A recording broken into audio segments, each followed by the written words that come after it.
Chapter 11. Middle School, 1978. I forgive those who murder and steal, because they did it out of necessity. But a traitor, never. Emiliano Zapata.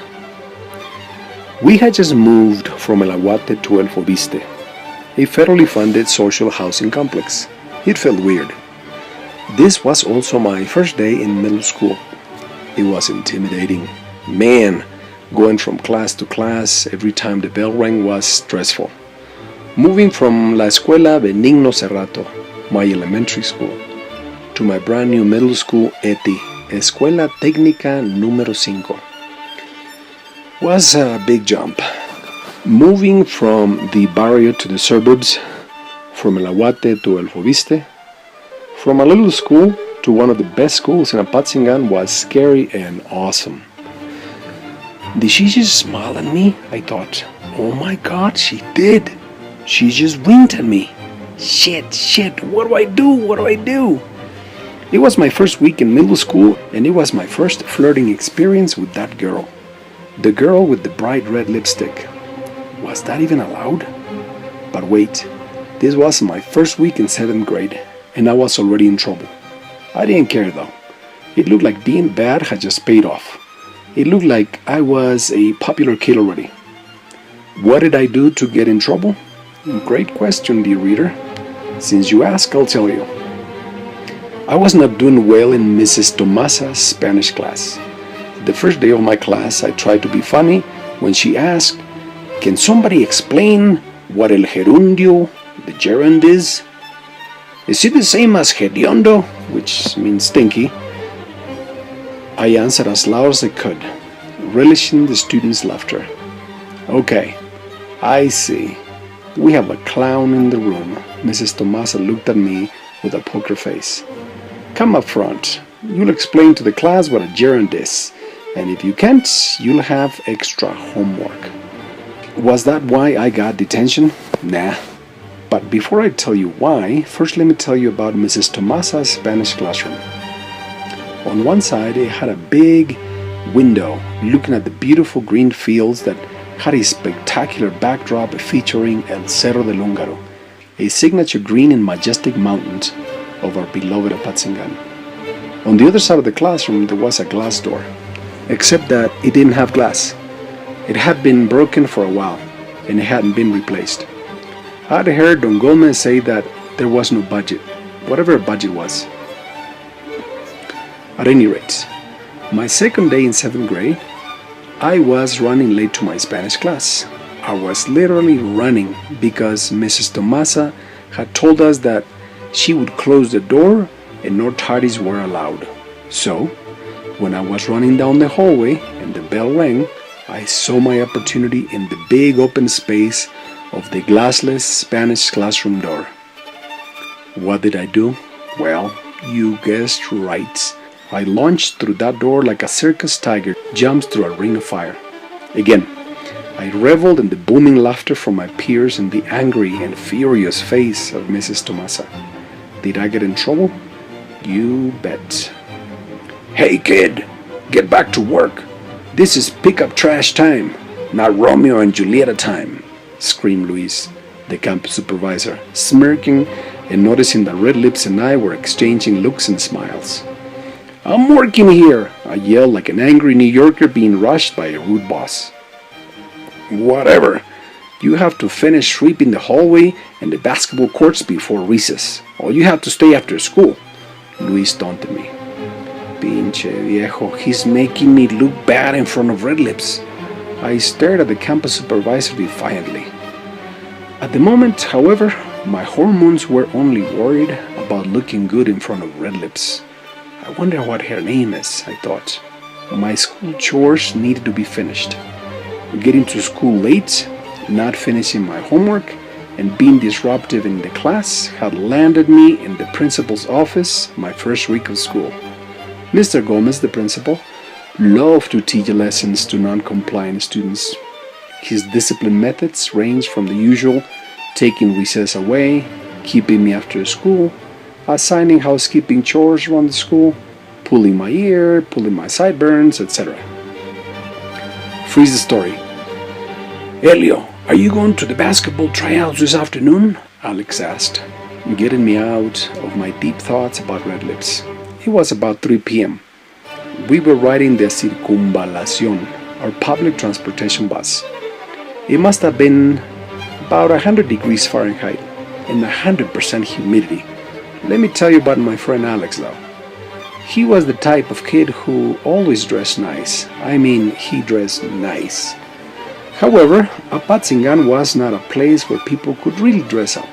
It was dusty and hot like a bakery oven. One day, Alex's uncle gave him a 3-piece Italian suit. A white, beautiful dress suit.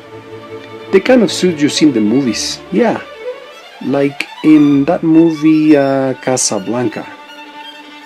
That day, at around 2 p.m., and with a sweating temperature, second only to the Sahara Desert, Alex walked from El Foviste to the middle school about 2 miles. He walked under those burning and sweaty conditions. I remember all of us hillbilly-looking kids riding the bus, and Alex walking and waving at anybody who passed by him. Like a small-town politician in a political campaign, he had to be noticed. He did, and he loved it. At any case, Alex, Chucho, his brother, Gabi, his little sister, Blanca, his mom, and Efrain, Blanca's brand new husband, had just moved to El Foviste. Alex and I had been riding the school bus together when he chose to ride the bus and not to show off his nice clothes. And we were becoming best friends. Alex's mom had just married Alex's new dad, who seemed to have money, since Alex wore nice clothes and drove the dad's car from time to time. I, on the other hand, was living with my grandma, Patty and Laura, my little cousins, Bebita, my aunt, and El Karateca, Uncle Sal, Bebita's brand new husband, who didn't have money. Yes, I love basketball, but they say that the tryouts are hard. How about you, Alex? Are you going to try out? I've heard that 7th graders don't have a chance. I looked at Alex. I really wanted to be a part of the basketball team, hoping I'd be successful at a sport this time. I tried soccer in elementary school, but I never made the team. I also had decided to join the neighborhood soccer league, but I was never picked to play with any team. Don't worry, mijo. Soccer may not be your game, but you'll find your game, sooner or later. You're fast, you're a coordinator, and you're smart, Grandma used to say. Yayita was one of my biggest fans. Think of Emiliano Zapata, mijo. He never joined any teams when he was little, but when he grew up, he was one of the greatest generals the world have ever seen. Grandma looked at me with an inspiring look. What was Zapata like, Grandma? I asked. I always looked up to Mexican historical figures as a source of inspiration. He was a man of humble origins, mijo, just like you. He was not afraid to face life as it came. He took challenges as they came. He stood up to injustices, to bad men, and he followed his dreams, Grandma would say proudly. Emiliano Zapata had been a pivotal figure in the Mexican Revolution of 1910. Zapata in the south and Villa in the north had defied Porfirio Diaz, the Mexican dictator, president of the time, who, much like an American slave owner, had oppressed, defiled, abused, and humiliated the Mexican people for way too long. Commanding the respective rebel soldiers, Zapata and Villa were able to make a social change. Maybe because I had grown up in a humble household, the topic of social justice had always been of great interest to me. Back to my story. Hello? What's your name? Red Lips startled me when she came from behind me. Her melodic voice had me at hello. I'm Elio.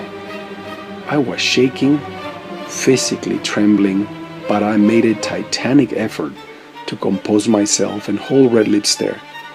She had amazing sweet-smelling hair, cinnamon skin, penetrating hazel eyes, fully developed figure, and facial features resembling those of a Persian princess. She was pretty. Nay, she was gorgeous. I heard you made the basketball team, she said, hand on her hip slightly, ever so slightly, squinting her hypnotizing eyes, pressing her lips and smiling playfully. Oh my God, what do I do? What do I do? What if she doesn't like me? Like an Alaskan salmon dashing to breeding grounds, my thoughts were rushing through my awkward teenager mind. I didn't know how to read body language, but she was practically saying, yes, you can ask me out, cutie. Stop the blah blah blah and get back to sweeping, screamed the principal, interrupting my heavenly moment with red lips. If you want to play basketball, you must make up with hard labor what you didn't do in class. This is better, isn't it? Mr. Gomez taunted me. Don Gomez, the principal, was the best behavior specialist I have ever met. He knew how to punish students so they stopped their bad behavior, but he also knew how to motivate students. He rewarded us and kept us focused on what we were supposed to be doing. Mr. Gomez had taken a special interest in me. He knew I grew up without a dad in a bad neighborhood. He made sure I got into any club or team I could get in. In fact, throughout my 3 years in middle school, I joined La Rondalla, the guitar ensemble, El Grupo Folclórico, the dance team, the basketball team, and in the afternoons, I was enrolled in Kung Do Lama at my Uncle Sal's dojo. The principal didn't want me to get involved with the wrong crowd, especially after the first gun incident we had. It was the first half of the year, right before winter break, and there had been a gun incident already. Freeze the story. So, Mr. Geógrafo, what's my grade going to be? Facundo, a failing student, said to the geography teacher. Facundo mad dogged Mr. Geógrafo while resting a .38 caliber revolver on the teacher's desk. Don Geógrafo was an educated ranchero. Word on the street was that he was so tough that when he was born, he took the scissors out of the doctor's hand and said, "Give me that shit, I'll cut my own umbilical cord." People said that Don Geógrafo had been in plenty of duels, machete fights, knife fights, gun fights, you name it, anywhere, anybody. This teacher was a legend. People said that Billy the Kid and Buffalo Bill were child's play compared to Don Geógrafo. "Oh my God, no please, Facundo has a gun, Facundo has a gun." A panicking girl looked around the room, looking for either sympathy or for somebody to tell her to shut up. The teacher raised a finger slowly, not even looking up, as in saying, "Quiet everybody, I got this." The classroom fell silent. All you could hear was the humming sound of the old ceiling fan. Also, you could only hear Mr. Geógrafo's red pen moving, ever so loud, ever so writing, "Facundo, you have the biggest F in the history of middle school." But this F was not as in failed. This F was as in you are so effed up. "Did you hear what I said? What's my grade going to be, Mr. Geógrafo? I don't like the grade you gave me. I'm here to reason with you, but it's up to you," repeated Facundo. He had got it all wrong though. Facundo confused Mr. Geógrafo's head down as a sign of fear, as a sign of weakness. The teacher stopped writing and looked up, slowly, very slowly. It looked like one of those scenes from High Noon at the OK Corral when a gun battle is about to take place. He looked at Facundo with a poker face worthy of a Hollywood Oscar nomination. Somebody else would have been shitting in their pants. Well, a lot of us were. No, not literally, but you know what I mean. The teacher sat there like a bronze statue, like a Tarascan warrior, ready to unleash hell on a disrespectful enemy. Without saying a word, Don Geógrafo again lifted a finger, and this time he pointed at his briefcase, as in saying, "Let me explain. Let me show you something." What happened next made everybody go from silent to frozen. The teacher had just opened his briefcase and had taken out the biggest .357 Magnum in the history of guns. More than a revolver, it looked like a bazooka. Yeah, Facundo, I heard you, Don Geógrafo finally spoke, as he placed his 357 on the side of the table. I will ask you now. You tell me, Facundo, what's it gonna be? What is your grade going to be? Well, sir, Facundo's face and assertive tone seemed to be drowning in the biggest ocean of shit he has just stepped in. That's right, whispered the teacher softly, staring at Facundo, reaching across the table and taking the sorry-ass 38 caliber gun from Facundo's hand. That's what I thought, son.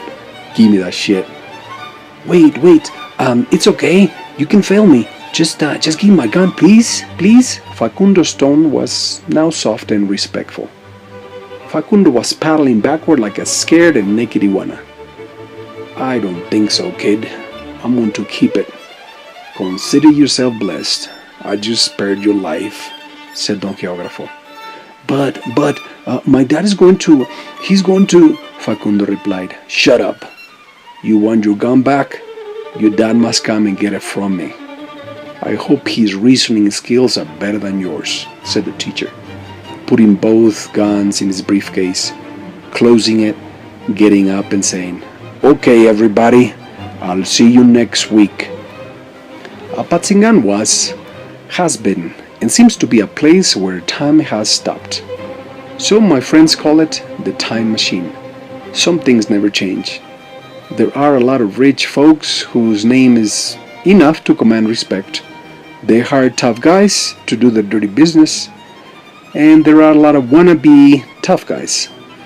People who carry guns without a permit. Poor people must go to the last line of defense. They get a gun. Back to my story. So, can I carry you books? I asked, hoping Red Lips would say yes. Suki, my cousin, Red Lips' best friend and matchmaker, had told me that I could ask Red Lips out and that she would say yes. You not scared? Red Lips said. Scared of what? I thought. Was she playing games with me? And then I said, Suki said, I wanted to, I mumbled confused. Yes, I like you, silly, Red Lips finally said, putting me out of my misery. Well, can I walk with you? I asked again. Yeah, but my dad, he doesn't like boys hanging around my house, trying to, Red Lips said in a challenging way. It looked like she knew that threatening me would actually be my motivation. So I carried her books. We rode her school bus, which was different than mine. This was nicer. We sat in the back, where we could stare at each other, hold hands, and let our hormones speak the teenage language. That beautiful language that teenage lovebirds speak. A peck on her cheek, a peck on mine, a kiss on her hand, the smell of her hair, smell of her skin. This was heaven. It had to be heaven. I'd heard of people being in love and how nice it was to find a soulmate. Was this it? What was it that made me feel like I could fly, that I could move mountains, that I could even go to the moon if she just asked? I could do anything, just for a minute of her time. But if I can go to your house or be around your street, how can I talk to you? I asked worriedly. Can I call you? No, Elio, don't be silly. You cannot call me. My dad would kill me. Well, not me. He would kill you. I'll write a note and leave it under the rock by the big tree, Red Lips said playfully. The big tree was the place where we met. It was a gigantic parota tree on the side of a hill where lovebirds could be shaded, sitting, staring at each other, the horizon in the background, and enjoying picnic snacks, looking at the spectacular view this side of the hill offered. Red Lips and I sat there for hours, daydreaming, talking about all the things we were going to do together as soon as we grew up. And all the places in the world we would go, all the time we would be together. We felt as if this feeling was eternal.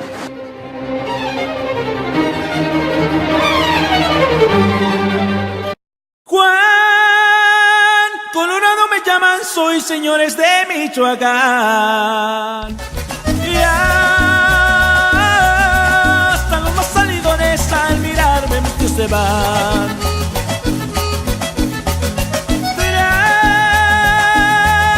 Traigo mi cuerpo una silla que es de cuero, plata y marfil.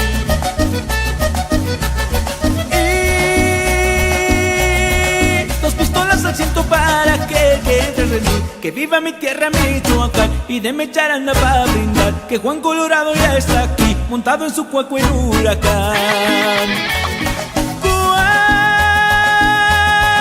Cuando me encuentro resuelto que de frente quiera pelear,